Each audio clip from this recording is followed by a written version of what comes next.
श्रद्धेय महानुभावों, अंकों से संख्या की ओर जाने की बातें की गई और 1 से 9 तक अंक कहे गए। इस पर विस्तृत चर्चाएं हुई। 9 के बाद 10 या एकादश या द्वादश की बातें हुई, जिसमें विभाग करने पर एक विषम की बात आई और एक सम की बात आई। एक में क्रमशः 2 के जोड़ने पर 3, 5, 7 इत्यादि, यानी कि 2n+1 रूप का दिखाई पड़ा, जहाँ पर n प्राकृतिक संख्या है। ये विषम संख्याओं के निर्माण हो रहे हैं। 2n+2 के रूप में n को प्राकृतिक संख्या मानकर पुनः सम संख्याओं का विस्तार हो रहा है। 4, 8, 12। यहाँ 4 से प्रारंभ वेद में किया गया, वहाँ 1, 3, 5 से की गई, लेकिन वहाँ 2 छुपा कर रखा गया और उसी 2 को 2 से गुणा करके 4 कर दिया गया। यानी कि समान 2 अंकों का गुणनफल वर्ग हो गया, इसलिए वहाँ पर 2 छुपाया गया।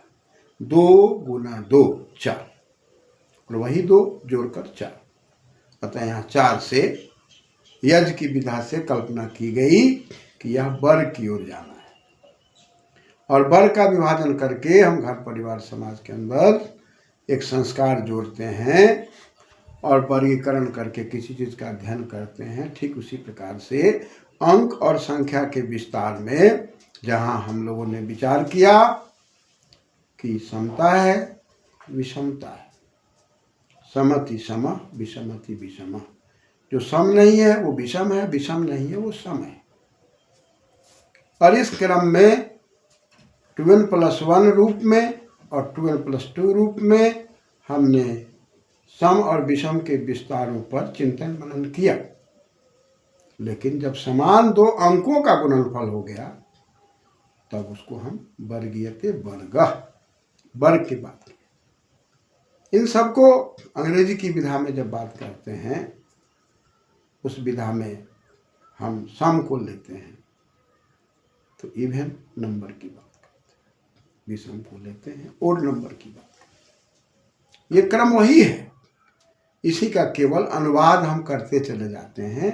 लेकिन हृदयंगम के लिए वेद की विधा से शब्दों को समझने पर समझना बड़ा सरल हो जाता है। इसलिए वेद की विधा से शब्दों को समझकर, शब्दों की विधा से, व्याकरण की विधा से समझकर पुनः हम उसको अंग्रेजी के शब्दों में समझते हैं, तो बालक और बालिकाओं के विकास में पूरा का पूरा विषय हृदयंगम होता है।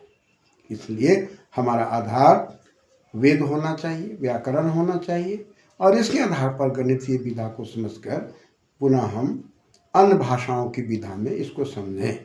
यही हमारे ऋषि महर्षियों की कल्पना थी। वहाँ पर पक्षपात रहित व्यवस्था थी और मानव मात्र के अंदर एक विधा देने की बातें थी जो विद्या से युक्त थी। तो जैसे हम 3 में 3 से गुणा करते हैं तो 9 हो गया। वर्ग और वर्गमूल, वर्गीयते वर्गः तस्य मूलम वर्गमूलम। तो समान 2 अंकों को गुणा करते चले गए तो वर्ग होता चला गया, और उसका जो समान 2 अंक है उसका मूल है। वर्ग वर्गमूल की बात आई।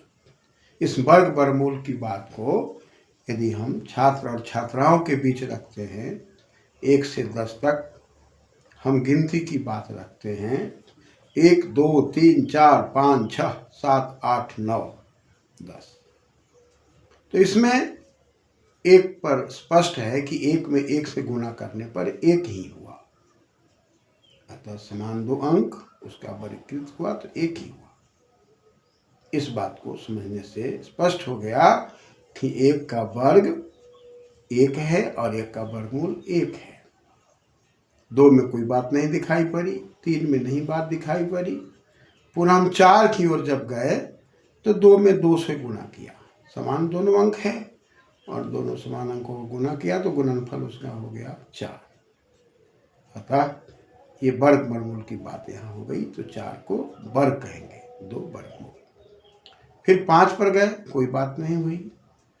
फिर 6 पर गए, कोई बात नहीं हुई। 7 पर गए, कोई बात नहीं हुई। 8 पर गए, कोई बात नहीं। 9 पर गए तो 3 गुना 3, समान 2 अंकों का गुणनफल गुना वर्ग बना।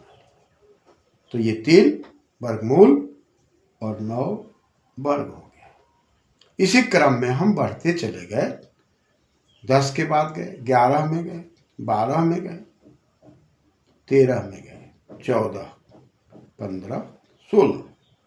16 में पुनः 4 गुना 4 किया तो 16 हो गया।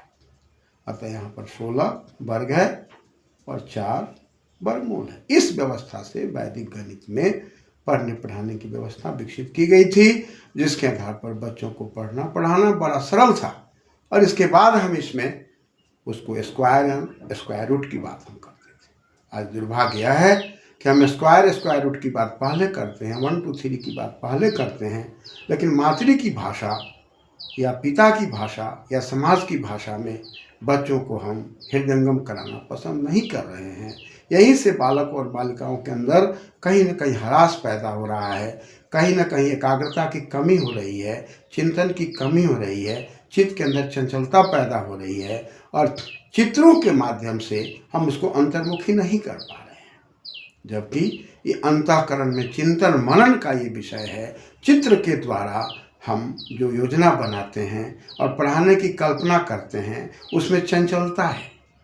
अतः चित्र में जो चयनित बातें थी वो अंतर्मुखी बातें थी, वो चिंतन मनन की बातें थी। और बच्चा जब चिंतन मनन करता था कि 1 से 10 में वर्ग वर्गमूल कौन है, 10 से 20 में वर्ग वर्गमूल कौन है, तो बच्चा अंतर्मुखी होता था, चित्त की एकाग्रता होती थी और इस चित्त की एकाग्रता से बच्चे आगे बढ़ते थे, जहां आज ह्रास दिखाई पड़ रहा है।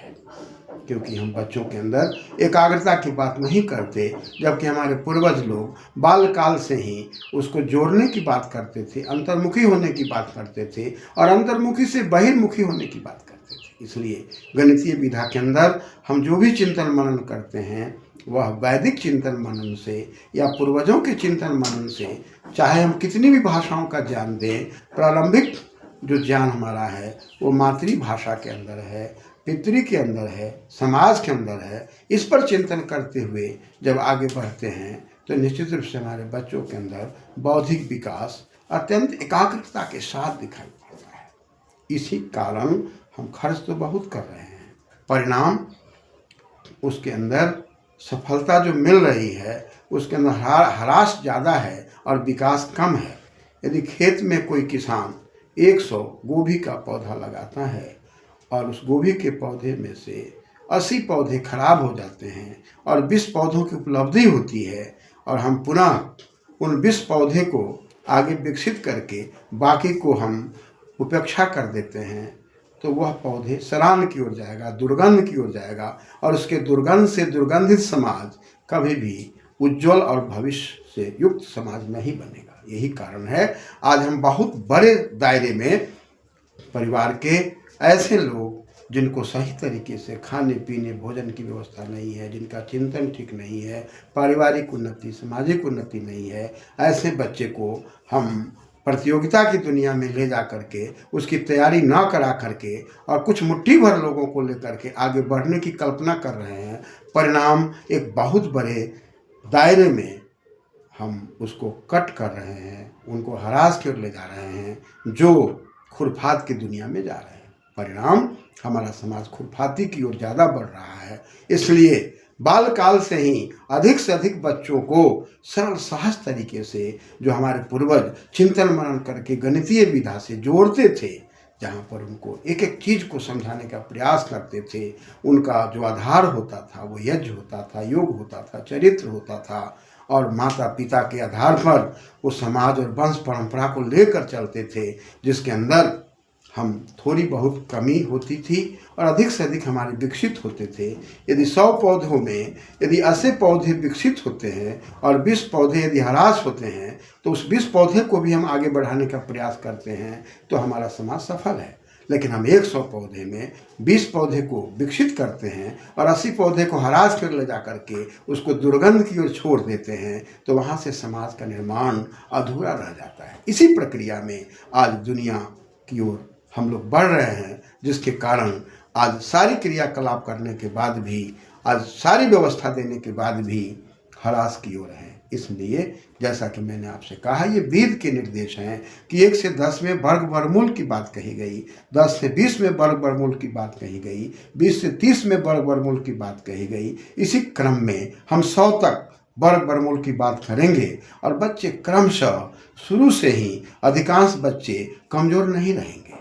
और यही कारण है कि व्यवस्था के अंदर पहली, दूसरी, तीसरी, चौथी, पाँचवीं, छठी, सातवीं, आठवीं में बच्चे चले जाते हैं, लेकिन उनकी मौलिक चीज़ें उनके पास नहीं मिल पाती है। चाहे हम उसके लिए कोई भी कार्य करें, अलग से कोई भी कक्षा की प्रवृत्ति डालें, वो संभव नहीं हो पाता। इसलिए बालकाल से ही पौधों का सिंचन, बालकाल से ही बालक बालिकाओं का सिंचन अनिवार्य है। इसी की ओर बढ़ने और बढ़ाने के लिए हमें वेद के आदेश पर, जो पक्षपात रहित ज्ञान है, जहाँ पर मनुष्य मात्र का ज्ञान है, जहाँ गणितीय विधा है, जहाँ पाणिनि पतंजलि का चयन की बहुत बड़ी देन है, जिसको हम लोग उपेक्षा करके ह्रास की ओर जा रहे हैं। धन्यवाद।